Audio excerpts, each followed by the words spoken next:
Now we've downloaded our data from the data download card into the Hygiene Monitor program, and this information has been saved in the Hygiene Monitor folder, which you'll find in Program Files, which is usually located in your C drive. Now there's two types of file. There's the unit file and there's a file by site. The unit file is a file for an individual unit, such as this one here, which is Unit 1. Of course, if you had 20 units, there would be Unit 1, Unit 2, Unit 3, and so on. And there's files by site. The site files are a consolidation of all the units within that site.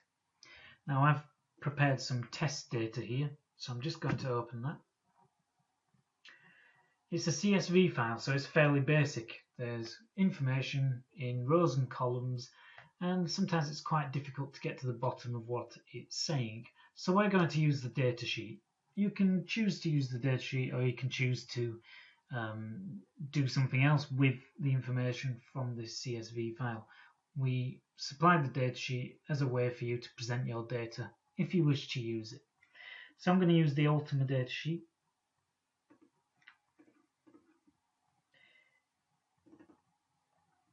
And when you open it, you may get a warning about macros. If you do, please enable the macros, because the sheet runs using those macros basically. Without the macros, it can't process the data for you. On this occasion, because I've been using it so often, it's enabled it automatically for me.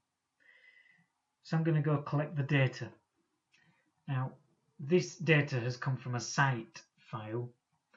There's an extra 2 columns in it, column A and B. I don't need those columns, so I'm going to hide them, because this is the information that I need here from columns C to I. If it was a unit file, A and B wouldn't be there. It would start effectively where C is in this file. So whichever type of file you decide to use, a unit file for an individual report by unit, or a site file for a consolidated report by site, then always select data from the date. Wherever the date is, it will either be in column A or column C. So I'm going to collect some data from this. I'm going to actually decide to go from July the 4th. You may wish to change the date range that's available in the file. So I'm going to select from the 4th of July here, all the way to the bottom.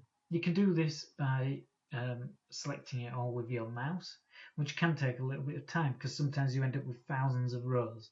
So there is a little bit of a shortcut. You select a cell for the start of your data, so C16. You select Control, Shift and Down, those 3 buttons together, and then Control, Shift and Right, and that will select all the data that you require. And you'll see there's quite a lot of data. It's going down to 3,472 here. And then you copy that data.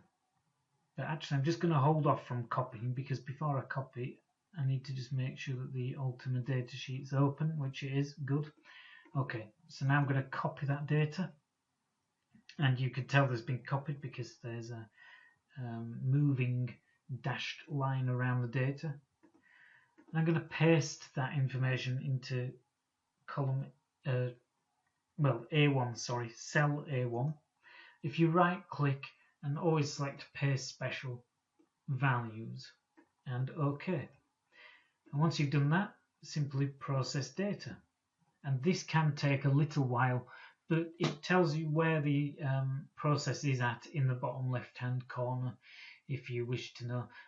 If you're using a slightly older laptop or PC, I would really give it quite a bit of time. It does take some time.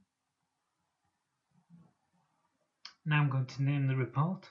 I'm going to call this test data and OK. And you'll be taken to the dashboard, which is an overview of the information. So you can see there's charts with overviews of staff performance tables, and customer feedback information. In other tabs, there are customer feedback charts, footfall data, and there's a report that is ready to print.